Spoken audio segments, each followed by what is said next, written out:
ప్రభు యేసుక్రీస్తు నామంలో మీ అందరికీ హృదయపూర్వకమైన వందనాలు తెలియజేస్తున్నాను.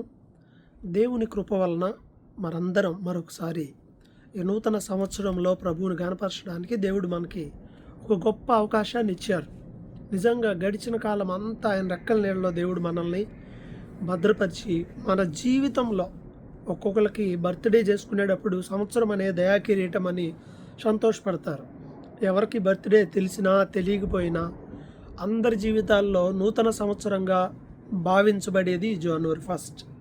అంటే జస్ట్ కాలమానం ప్రకారం చరిత్రలో ఒక నూతన సంవత్సరం అనేది మనకి యాడ్ అవుతుంది అనే విషయాన్ని మనం గ్రహించాలి. అయితే ఈ సందర్భంగా మనందరం ప్రభు సన్నిధిలో ఉండడం ఎంతో ఆశీర్వాదం. చాలామంది ఆయన సన్నిధిలో లేరు గత సంవత్సరం ఉన్న వాళ్ళందరూ. ఇది దేవుని మహాకృప. ఇంతకాలం మనం ఆయన రెక్కల నీళ్ళలో భద్రపరచబడ్డాం కాబట్టి.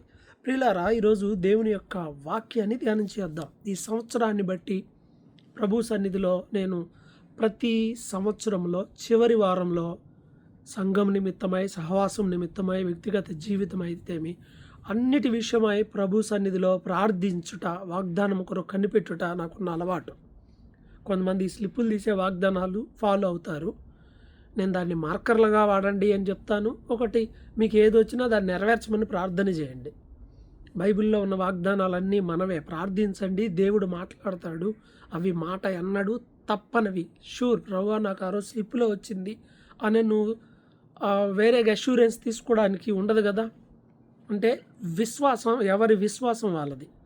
అయితే నేను అలా ప్రార్థించినప్పుడు ఈ వారం దినాల్లో ప్రభు తన వాక్యం ద్వారా నాతో మాట్లాడినటువంటి మాటను నేను మీకు జ్ఞాపకం చేస్తాను. ఇది కేవలం నాకు మాత్రమే కాదు, ఇది మా ఇంటికి సంబంధించింది కాదు, లేదా నా వ్యక్తిగతమైనది కాదు. సంఘం నిమిత్తమై నేను ప్రభు సన్నిధిలో ప్రార్థించినప్పుడు అందరి నిమిత్తమై భారం కలిగి ప్రభువా మాతో మాట్లాడి అని మన ప్రతి పరిస్థితి ఎరిగిన దేవుని యొద్దకు వెళ్ళినప్పుడు ఆయన మాట్లాడిన మాట. యెషయా గ్రంథము 41వ అధ్యాయము 9వ వచనం 10వ వచనం 8 నుండి చూద్దాం. 8, 9, 10 వచనాల్లో, నా సేవకుడు అయిన ఇశ్రాయేలు, నేను ఏర్పరచుకొనిన యాకోబు, నా స్నేహితుడు అయిన అబ్రహాము సంతానమా, భూదిగంతముల నుండి నేను పట్టుకొని దాని కొనల నుండి పిలుచుకొనిన వాడా, నీవు నా దాసుడు అనియు నేను నిన్ను ఉపేక్షింపక ఏర్పరచుకుంటుననియు నేను నీతో చెప్పి ఉన్నాను.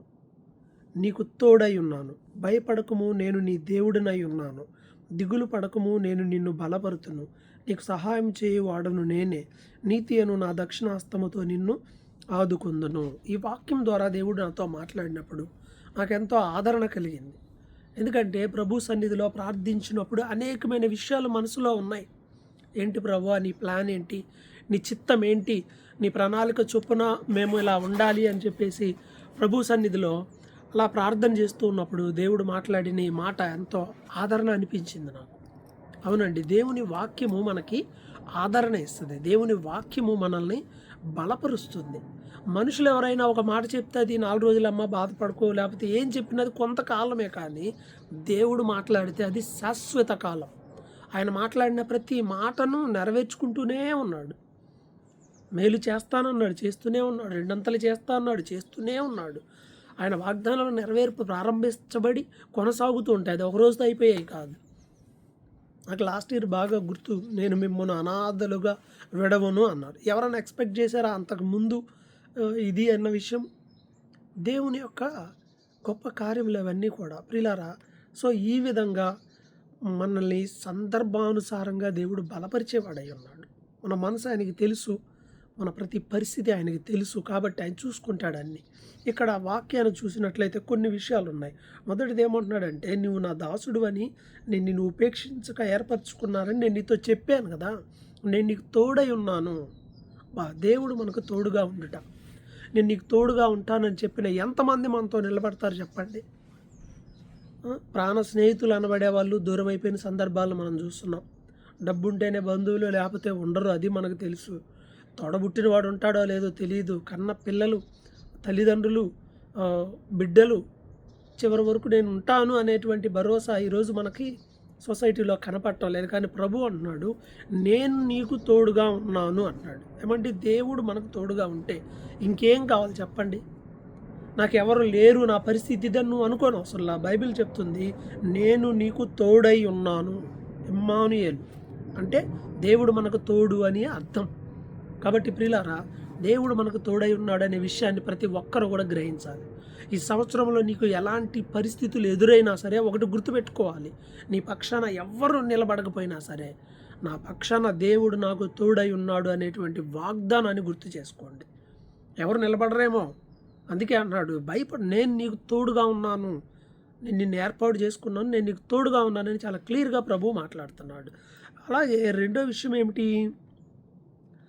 భయపడకము, నేను నీ దేవుడినై ఉన్నాను అనే విషయం మాట్లాడుతున్నాడు. భయపడొద్దు, నేను నీ దేవుడినై ఉన్నాను. భయము ఈరోజు మనుషులకి రకరకాలైన భయాలు. క్రిస్మస్లో మనం చూసాం, భయపడిన మరియా, భయపడిన యోసేపు, భయపడిన గొర్రెల కాపరులు, భయపడిన అందరికీ చెప్పబడిన వర్తమానం భయపడొద్దనే. బైబిల్లో కూడా ఎన్నో సందర్భాలు అనేక మంది భక్తుల జీవిత చరిత్రలో వాళ్ళు మనం గమనిస్తే వాళ్ళు భయపడ్డారు. భయపడడానికి రీజన్స్ ఉన్నాయి వాళ్ళకి. నువ్వు భయపడుతున్నావంటే ఒక కారణం ఉంది.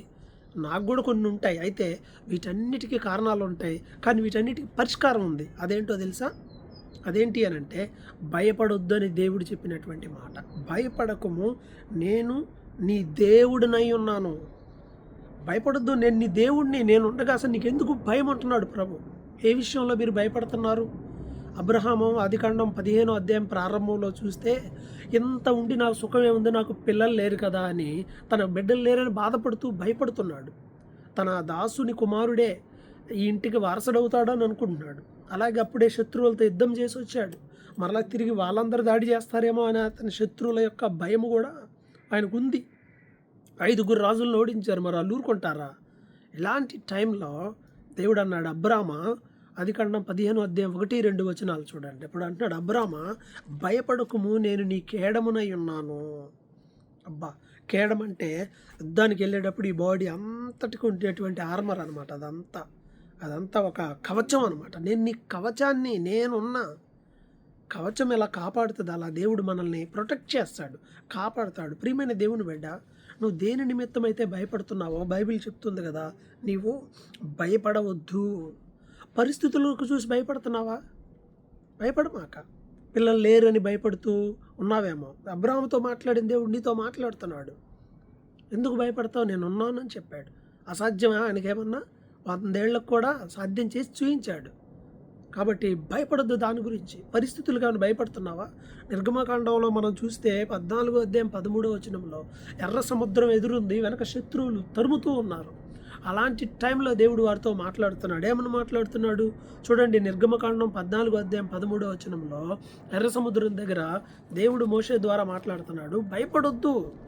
దేనికి భయపడుతున్నారు? ఒరే, ముందుకెళ్తేనేమో సముద్రం ఉంది, ఇటు వెనక్కి వెళ్తేనేమో మనకు శత్రువులు మనల్ని చంపేసేస్తారు కదా, ఇప్పుడు ఇరుక్కుపోయి ఉన్నాం కదా అనే పరిస్థితిలో అన్నాడు. అందుకు మోషే, భయపడకుడి, యెహోవా మీకు నేడు కలగజేయ రక్షణ మీరు ఊరక నిలుచుండి చూడండి. ఈరోజు చూసిన వాళ్ళు ఇక్కడ రేపు మీరు చూడరు, ఎందుకంటే యెహోవా మీ పక్షాన్ని యుద్ధం చేస్తాడు. మీరు మౌనంగా జస్ట్ చూస్తూ ఉండండి. భయపడొద్దు. నీకు ఎదురైన పరిస్థితుల్లో నీ ముందు నీ వెనక నిన్ను భయపెట్టే విధంగా తరుముతూ ఉంటాయి, తరమబడుతూ ఉంటావు నువ్వు. అయినా సరే భయపడకుండా ధైర్యంగా దేవుని వైపు చూడాలి. భక్తుడైన దావీదు జీవితంలో అన్ని ఎంత తరిమాడు శత్రువు. తన సొంత మామ రాజు, బలవంతుడు. అయితే నల్లు దిక్కులు ఆయనకు భయమే. ఎటు వెళ్ళినా రాజు ఆయన చంపేస్తాడు దొరికితే. ఎవరో ఒకరు సమాచారం ఇస్తున్నారు. కొండలు, గుట్టలు, లోయలు, అరణ్యం, అడ్డు, అసలు ఆయన వెళ్ళని ప్లేస్ ఏముంది? అందుకే కీర్తనకారుడు ఆయన అంటాడు కదా, నలు దిశలా నన్ను భయమావరింపగా. మనం పాట పాడతాం కదా, నేను మధ్యలో అంతగా పాడలేను, ఎందుకంటే పాడాలనున్నా మీరు బాగా పాడతారు కాబట్టి. నలు దిశల నన్ను భయమావరింప, నా పక్షమందుంటివే, నాకభయమిచ్చితివే. నాకు ఇక ఆశలు లేవనుకున్న టైంలో, నలు దిశలా నాకు భయం కలిగిన టైంలో, ఏమండి ఎవరి మాటలు మనకు భరోసా కల్పిస్తాయి చెప్పండి? నలుదిక్కుల భయం అయితే ఎటు వెళ్తామండి? తూర్పు, పడమర, ఉత్తర, దక్షిణాల్లో భయం అయితే ఎటు వెళ్ళగలం? ప్రభు అందుకే అన్నాడు, ఫియర్ నాట్, భయపడద్దు.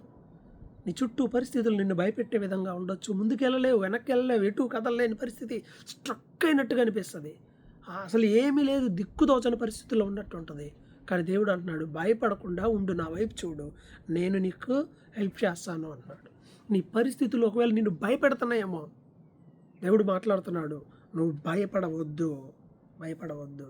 ఇదే మాట చాలా సందర్భాల్లో చెప్పాడు. ద్వితీయోపదేశకాండం 1వ అధ్యాయం 29లో శత్రువులను చూసి భయపడొద్దని చెప్పాడు. వీళ్ళు భయపడిపోయారు. అనాకీయులను చూసి ఇశ్రాయేలీయులు భయపడిపోయారు వేగు చూసినప్పుడు. భయపడ అవసరం లేదని చెప్పాడు. యుద్ధానికి వెళ్ళేటప్పుడు కూడా ఎన్నో ధర్మశాస్త్రంలో ఆజ్ఞలు ఉంటాయి. ద్వితీయోపదేశకాండం 3:22లో ఉంటుంది. మీరు మీ శత్రువులను చూసి వారి బలాలను చూసి భయపడొద్దు, వారి రథాలను కూడా చూసి మీరు భయపడొద్దు అని అదే ద్వితీయోపదేశకాండం 20వ అధ్యాయం 1వ వచనంలో ఉంటుంది. సిచ్యువేషన్ ఏదైనా సరే ముందు వెనక లేదా నీ చుట్టుపక్కల జరుగుతున్న వేటిని బట్టి నువ్వు భయపడాల్సిన అవసరమే లేదు. దేని గురించి నువ్వు భయపడొద్దు. పరిస్థితులు ఏవైనా సరే, ఏమండి ఇలా ఉందండి పరిస్థితిని దేవునికి తెలియదా? భయపడకుము అంటున్నాడు. అందుకే భయపడొద్దు, నేను నీకు తోడుగా ఉన్నాను. ప్రభు మన పక్కన ఉంటే ఎవడన్నా భయపడతాడా? దేవుడు పక్కన ఉంటే భయపడతాడా? ఆయన మన పక్కన ఉండా కూడా మనం భయపడితే ప్రయోజనం ఏమని చెప్పండి? భయపడవద్దు. చాలా సందర్భాలు ఉన్నాయి పాత నిబంధనలో భక్తులందరి జీవితాల్లో. నేను చెప్పలేను, ఎందుకంటే ఇంచుమించుగా ఇదే అర్థంతో 366 సందర్భాలు ఉన్నాయి బైబిల్లో భయం గురించి. భయపడొద్దని ప్రభు చెప్పింది. ఈరోజు దేవుడు మాట్లాడుతున్నాడు, నీతోనే దేవుడు మాట్లాడుతున్నాడు. నువ్వు భయంలో ఉన్నావు, ఏ భయంలో ఉన్నావో ఆ భయం నుంచి బయటికి రా. నా ప్రభు అయిన యేసు నీకు ఆజ్ఞాపిస్తూ ఉన్నాడు. అమ్మా, నేను నీకు తోడుగా ఉన్నాను. సహోదరుడా, నేను నీకు తోడుగా ఉన్నాను. నువ్వు భయపడకని చెప్తున్నాడు. దేని గురించి భయపడుతున్నావో నాకు తెలియదు. నాకు చాలా ఉండేవి, కానీ దేవుని ఎద్దుకు వెళ్ళినప్పుడు ఆయన వాక్యము మనల్ని బలపరుస్తుంది. ప్రభు నాకు తోడుగా ఉన్నాడు అని ఆయన నాకు చెప్పినప్పుడు నేను ఎందుకు భయపడాలి? మనుషులకు నేను ఎందుకు భయపడాలి? పరిస్థితులకు నేను ఎందుకు భయపడాలి? ఎందుకంటే ఆయన మొత్తం మార్చగలిగినటువంటి దేవుడు అని నమ్మితే, ఆయన మనతో ఉన్నాడని మనం గ్రహిస్తే మనం భయపడాల్సిన అవసరమే లేదు. ప్రాణం పోతుందని భయమా? అపోస్తుల కార్యముల్లో 27వ అధ్యాయం 23వ వచనంలో సముద్రంలో ఓడ మునిగిపోద్దేమోనని చెప్పి అందరూ భయపడుతున్నప్పుడు దేవదూత పౌలు దగ్గరకు వచ్చి చెప్పాడు, పౌలా, నువ్వు భయపడొద్దు, నువ్వు కైసరు ఎదుట నిలబడి చెప్పాలి సాక్ష్యం. ప్రాణం పోద్దని భయం కొంతమందికి. ఏమంటే ఆయన అనుమతి లేకుండా మన తల వెంట్రుకల్లో ఒక్కటి కూడా రాలదు అని చెప్తుంది. ఒక్కటి కూడా రాలదు, ఒక్కటి ఆయన పర్మిషన్ లేకుండా. ఎన్ని ఊడిపోతున్నాయి అంటే ఆయన ఎలో చేశాడని అర్థం.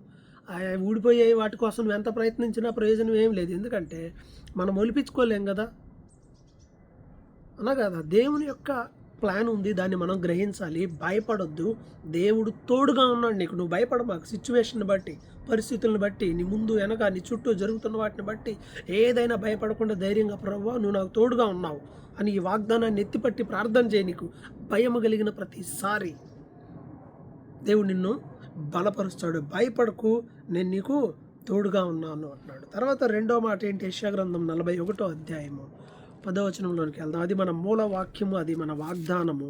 ఈ సంవత్సరంలో దేవుడు మన పట్ల చేయబోతున్నటువంటి ఆశ్చర్యమైన కార్యాలకు ఇది నిదర్శనం. మనుషున్నా లేకపోయినా ఆయన మాటలు ఉంటాయి. రెండో మాట ఏంటంటే, దిగులు పడకుము, నేను నిన్ను బలపరుతును. దిగులు పడుతున్నారా? దేని గురించి అన్న దిగులా? దేని గురించి అంటే దిగులు? కొంతమంది దిగులు రకరకాల కారణాలు ఉంటాయి మనుషులు దిగులు పట్టడానికి. అయితే ప్రభువు చెప్తున్నాడు కదా, నువ్వు దిగులు పడొద్దు, నేను నిన్ను బలపరుస్తాను. బలం పోయినప్పుడే కదా దిగులు పడేది. వయసు అయిపోతుందని దిగులు పడుతున్నావా? డబ్బులు అయిపోతున్నాయని దిగులు పడుతున్నావా? డబ్బులు లేవని దిగులు పడుతున్నావా? లేకపోతే సిచ్యువేషన్స్ ఏదైనా దేనిని బట్టి నువ్వు దిగులు పడినా సరే, దేవుడు అంటున్నాడు, నువ్వు దిగులు పడవద్దు, నేను నిన్ను బలపరుస్తా. ఏమి లేదని అనుకుంటున్నావేమో, నేను నిన్ను బలపరుస్తా, నేను నీకు హెల్ప్ చేస్తానని దేవుడు క్లియర్గా మాట్లాడుతున్నాడు. కాబట్టి ప్రియమైన వాళ్ళారా, యెహోషువ దిగులు పడ్డాడు. మోషే చనిపోయాడు, ఇప్పుడు ఇశ్రాయేలు అందరిని కనానుకు తీసుకెళ్ళాలి, నా వల్ల ఎలా అవుతుంది అని నెక్స్ట్ సిచ్యువేషన్ గురించి అతడు దిగులు పడ్డాడు. యెహోషువ గ్రంథం 1వ అధ్యాయం 9వ వచనం చూడండి. అప్పుడు ప్రభు అంటున్నాడు, యెహోషువ నువ్వు జడియొద్దు, దిగులు పడవద్దు, ధైర్యంగా ముందుకెళ్ళు, నేను నీకు తోడుగా ఉన్నాను. అవును, ఈ మాటలన్నీ వింటుంటే నాకు అనిల్ కుమార్ గారి పాట గుర్తొస్తూ ఉంటుంది. నిబ్బరం కలిగి ధైర్యంగా ఉండు, చెడియొద్దు, భయపడొద్దు. వండర్ఫుల్ సాంగ్ అది, అంత వాక్యము. కాబట్టి ప్రియులారా, ఎందుకు దిగులు? యేసుని నమ్ముకున్నావు కదా, పాట పాడుతున్నాగా, భయం లేదుగా, దిగులు లేదుగా, యేసుని నమ్మిన వారికి. నువ్వు నమ్మితే ఎందుకు దిగులు చెప్పండి? ఏం దిగులు ఉంది నీకు? మీకేమయ్యా, నువ్వు శుభ్రంగా వెళ్ళాడా ఉన్నావు, నీకేం తెలుసు మా దిగులు అంటావా? నా దిగులు నేను ఎవరికి చెప్పుకోవాలి చెప్పండి? అందరికీ ఉంటాయి, దిగులు ఉంటాయి, భయాలు ఉంటాయి, బాధలు ఉంటాయి, అందరికి అన్నీ ఉంటాయి, రకరకాల దిగుళ్ళు ఉంటాయి. అయితే అది ఎలాంటిదైనా సరే ప్రభు ఏమంటున్నాడు అంటే వదిలే. బైబిల్లో పాత నిబంధనలో చాలామంది దిగులు పడుతూ ఉన్నారు, వాళ్ళందరూ చెప్పాడు దిగులు పడొద్దు. ఇంకో మాట ఉంటుంది, ఇదే యెషయా గ్రంథంలో 8వ అధ్యాయం 13వ వచనంలో, దిగులు పడేవాడు ఆయన కోసమే దిగులు పడాలని. ఎవరి కోసం దిగులు పడుతున్నావు? లోకంలో వాటి కోసం, లోక సంబంధమైన వాటి కోసం దిగులు పడకు. దేవుని నిమిత్తమై, దేవుని రాజ్యం నిమిత్తమై నువ్వేమన్నా దిగులు పడితే ప్రయోజనం ఉంటుంది. ఆయన కోసమే దిగులు ఎవరికి చెప్పండి? ఆయన రాజ్యం గురించి దిగులు పడుతున్నావా? అది ఇంపార్టెంట్. అది ఉంటే ఓకే. మిగతా దిగుళ్ళు ఏమైనా ఉంటే నీలో అన్నిటిని తొలగించేసే, దిగుళ్ళన్నీ తొలగించే. దేని నిమిత్తమైనా సరే, అప్పులు దిగులే, అనారోగ్యం దిగులే, ఇంకా రకరకాల పరిస్థితులు మనుషులు దిగులు పరిచే ఉంటాయి. వాటన్నిటి నుండి యేసు ప్రభు విడిపించడానికి సిద్ధంగా ఉన్నాడు. ఈరోజు నువ్వు నమ్మి ఈయన వాగ్దానాన్ని, ఏమైపోతుందో ఆరోగ్యం, ఎక్కడ బాదు, పరిస్థితులు ఏమైపోతాయో, ఇది అవుద్దో అదవుద్దో, పిల్ల పరిస్థితి ఏంటో, అమ్మాయి పరిస్థితి ఏంటో, అబ్బాయి పరిస్థితి ఏంటో, ఇవే కదా లోకంలో మనకి. ఇవన్నీ పక్కన పెట్టేసేయండి. ఆయన రాజ్యమును, ఆయన నీతిని వెతకండి. దేవుడు మనకు అన్నీ ఇస్తాడు. అసలు దిగులే పడొద్దు, ఆయన నిమిత్తమే ఉండాలి. విషయం ఏంటంటే యెషయా గ్రంథం 51వ అధ్యాయంలో ఇంకో చోట దిగులు గురించి మాట్లాడతాడు. ఇంకొంతమంది ఊరికనే దిగులు పడుతూ ఉంటారు. ఇక్కడ కూడా 51వ అధ్యాయం 7వ వచనంలో చూస్తే, నేను అది చదవాలని అనుకుంటున్నాను. సహజంగా మనుషులకు వచ్చే ఫీలింగ్ అనమాట ఇది. ఏంటిది? యెషయా గ్రంథంలో 51వ అధ్యాయము చూసినట్లయితే దిగులు పడిన సందర్భం 7వ వచనం, నా రక్షణ నీతిని అనుసరించు వారలారా నా మాట వినుడి, నా బోధన హృదయమందుంచుకున్న వారలారా జనులారా ఆలకించుడి. మనుషులు పెట్టు నిందకు భయపడుకుడి, వారి దూషణ మాటలకు దిగులు పడక. రెండు ఉన్నాయి ఇక్కడ, భయము దిగులు. మనుషులు పెట్టే నిందలు, వాటికి భయపడొద్దు. నిందలు, యేసుప్రభుని ఎంత నిందించారమ్మా, యేసుప్రభుని ఎంత నిందించారయ్యా. మరి ఆయన ఎంత దిగులు పడాలి, ఎంత భయపడాలి. తాగుబోతున్నారు, తిండిపోతున్నారు, దెయ్యం పట్టినవాడు అన్నాడు, గారడీవాడన్నారు, రకరకాల మాటలు అన్నారు ఆయన్ని. ప్రభు ఎక్కడ రెస్పాండ్ అవ్వాలి? ఆయన పని ఆయన చేసుకెళ్ళాడు. పని చేసుకునేవాడికి ఇవన్నీ ఉండవు. ముందుకెళ్ళేవాడికి ఏం పని లేకపోతే నీ చుట్టూ వాళ్ళు ఏమంటున్నారు, వీళ్ళు ఏమంటున్నారు, నన్ను అన్నారు, ఇంకా అంటారు కూడా భవిష్యత్తులో కూడా. ఫస్ట్లో బాధేస్తా, తర్వాత అలవాటు అయిపోయి వదిలేసేసుకుంటాం. మన పని మనదే, వాళ్ళ పని వాళ్ళదే. వాళ్ళ పని ఏంటంటే అందరిని అంటే అనే వాళ్ళందరూ వెనకే ఉంటారు, మనం ముందుకు వెళ్ళిపోతూ ఉండాలి. అందుకే మనుషులు పెట్టే నిందకు భయపడొద్దు, వాళ్ళ దూషణ మాటలకు దిగులు పడొద్దు. ఎవరైనా దూషిస్తే మనం ఏం చేస్తాం? దిగులు పడతాం లేదా? చాలా దిగులు పడతారు. అవన్నీ ఈ 2 చెవులు ఇచ్చాడుగా దేవుడు, ఇటు వదిలేయాలి. అలాంటి వాటన్నిటిని దేవుడు కార్యం జరిగిస్తాడు ఒక రోజున.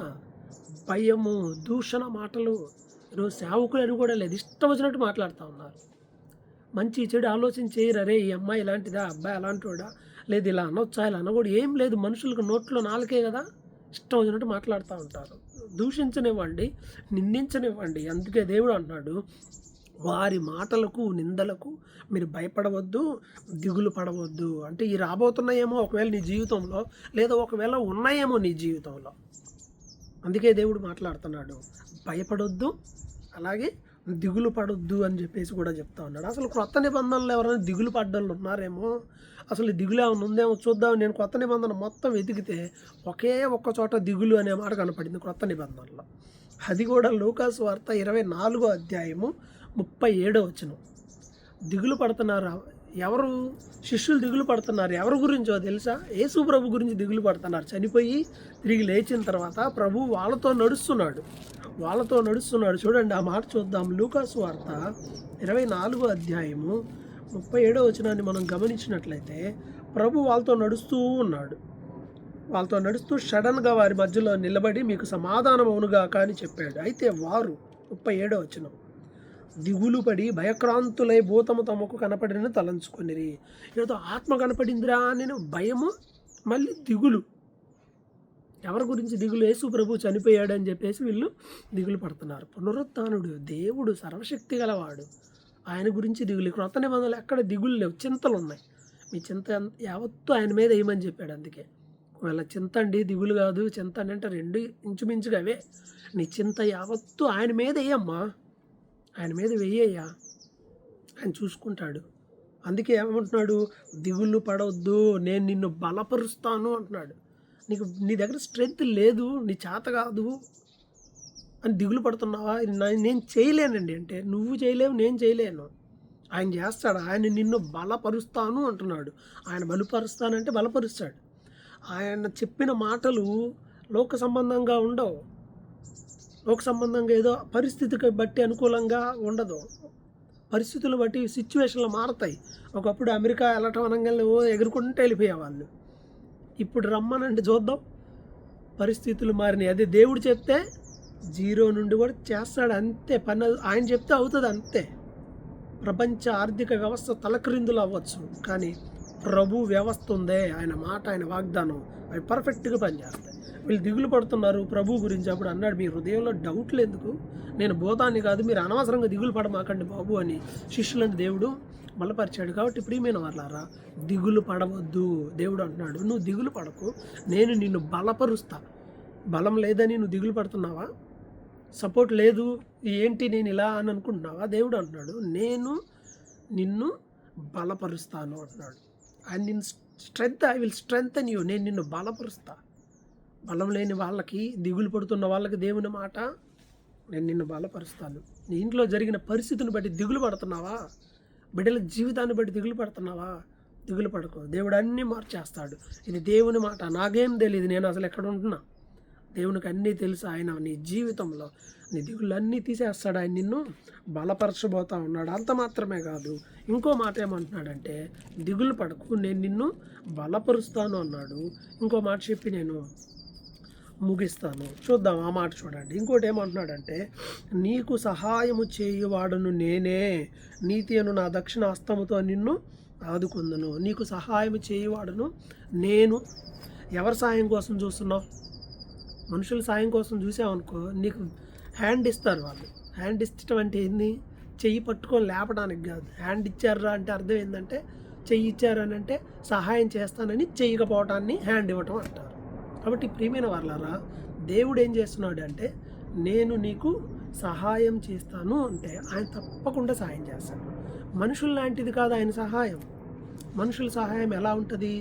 మనుషుల సహాయం ఎలా ఉంటుంది అని, మనుషుల సహాయం ఎలా ఉంటుంది అంటే, మనుషులు అన్నీ టెంపరీగా ఉంటాయి. వాళ్ళ సహాయాలు కుదిరితే చేస్తారు, లేకపోతే లేదు, అంతే కదా. చేయాలని రూల్ మాత్రం ఏముంది చెప్పండి?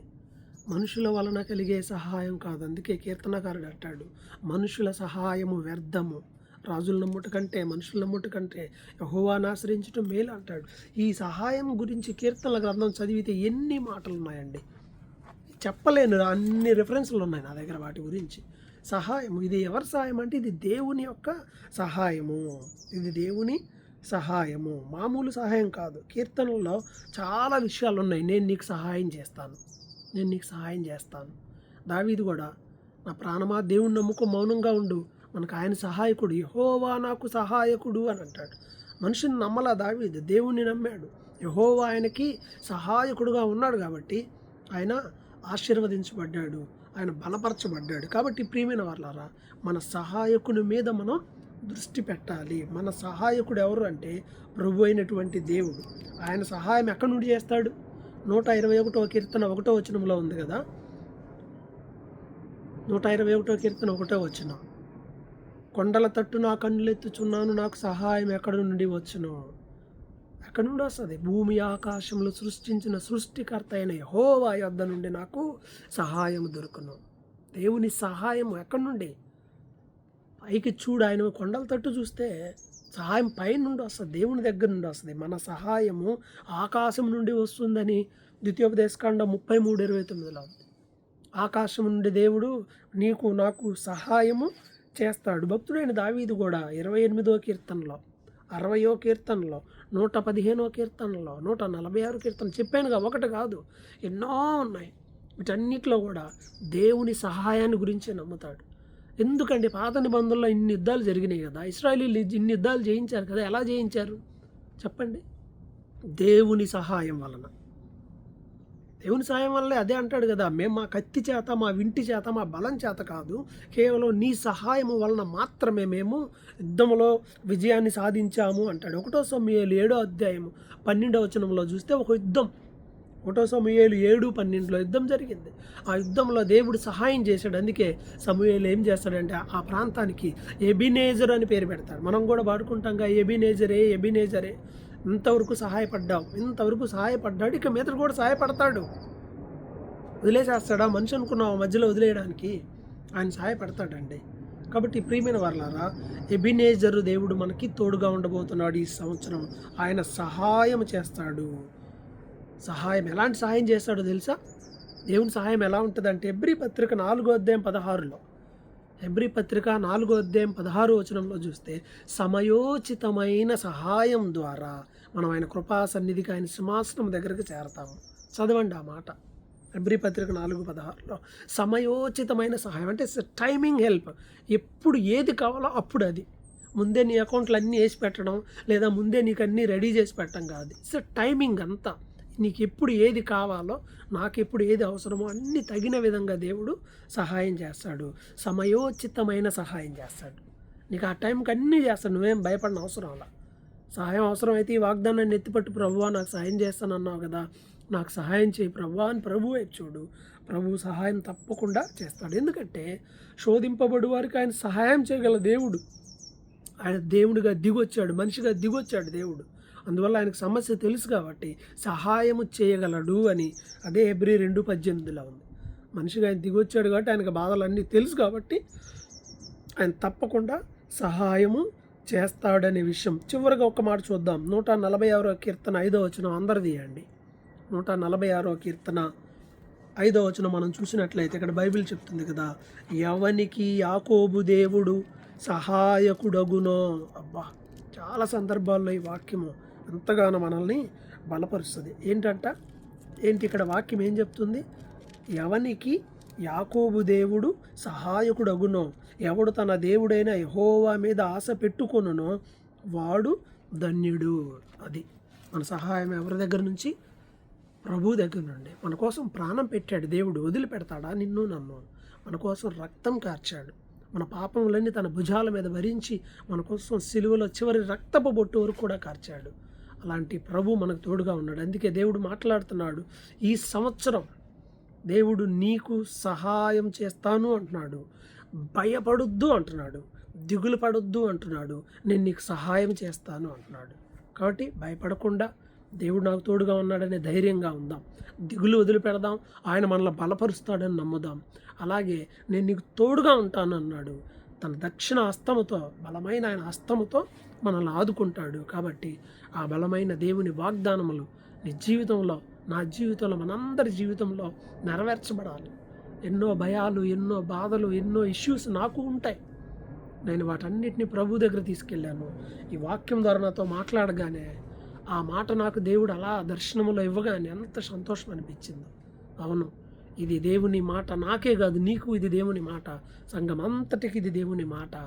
భయపడకు, నేనున్నాను, నీకు తోడుగా నేనున్నాను. దిగులు పడొద్దు, నేను నిన్ను బలపరుస్తాను, నేను నీకు సహాయం చేస్తాను. నీతి అన్న దక్షిణ హస్తం చేత నిన్ను ఆదుకుంటాను. నమ్ముతున్నావా? మన కోసం ప్రాణం ఇచ్చి తిరిగి లేచిన ప్రేమతో చెప్తున్నాడు ఆయన. ఉట్టి మాటలు చెప్పేవాడు కాదు ప్రభు, ప్రాణం ఇచ్చిన దేవుడు చెప్తున్నాడు. ఆయన తప్పకుండా చేస్తాడు. నమ్మండి. దేవుడి సంవత్సరం గొప్ప కార్యములు మనందరి జీవితంలో జరిగించునుగాక. ఆమెన్. అందరూ చిన్న ప్రార్థన చేద్దాం. అందరూ తల్ల వంచండి. గొప్ప దేవా, నీకు వందనాలు. మహోన్నతుడా, నిన్ను కనపరుస్తున్నాం. ఈ సంవత్సరం అంతా మమ్మల్ని కాపాడి ఈ 2026లో మమ్మల్ని ప్రవేశింపజేసినందుకే నీకు స్తోత్రాలు ప్రభువా. తండ్రి, మా ప్రతి పరిస్థితి మీకు తెలుసు ప్రభువా. మీరు మమ్మల్ని ఎన్నుకున్న దేవుడు ప్రభువా. మాకు తోడుగా ఉండండి. ఎన్నో భయాలు మా అందరిలో ఉన్నాయి, రకరకాల భయాలు ఉన్నాయి. ప్రతి భయం నుండి మేము ఈరోజు విడుదల పొందుతున్నాం. ఎందుకంటే మీరు మాకు తోడుగా ఉన్నారనే ధైర్యం. ఎన్నో దిగులు పడే విషయాలు మాలో ఉన్నాయి. మీరు మమ్మల్ని బలపరుస్తానని చెప్పారు. అందుకే వాటన్నిటిని నేను విడిచిపెడుతున్నాను. నాకు తోడుగా ఉండి నాకు సహాయం చేస్తారని, నన్ను ఆదుకుంటారని నేను నమ్ముతున్నాను. మనుషుల మాటలు, దూషణలు, ఎలాంటి పరిస్థితులు వచ్చినా ప్రభువా, ఈ వాగ్దానాన్ని ఎత్తి పట్టుకొని నేను నీ వైపు చూస్తూ ఈ సంవత్సర కాలం అంతా, ఈ జీవితకాలం అంతా ముందు కొనసాగునట్లుగా నీ కృప చూపండి. సంఘాలను, సేవకులను, కుటుంబాలను ఆశీర్వదించి ఈ సంవత్సరం గొప్ప పంటను, ఆత్మ సంబంధమైన గొప్ప పంటను, ఆత్మ సంబంధమైన దీవెనలు మేము అనుభవించడానికి కృప చూపమని యేసుక్రీస్తు నామమున ప్రార్థిస్తున్నాము తండ్రి. ఆమెన్. తండ్రి అయిన దేవుని ప్రేమ, కుమారుడైన యేసుక్రీస్తు వారి కృప, పరిశుద్ధాత్మని అన్యోన్య సహవాసం సదా మీ అందరికి తోడైండి నడిపించునుగాక. ఆమెన్.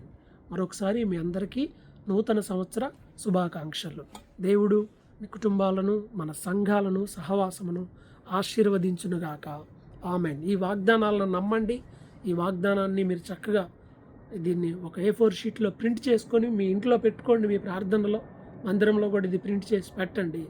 ఈ వాగ్దానం ఎత్తిపట్టి ప్రార్థించండి. ప్రభు తప్పకుండా మనకి సహాయం చేస్తాడు. ప్రభు మనల్ని ఆశీర్వదించునుగాక. ఆమెన్.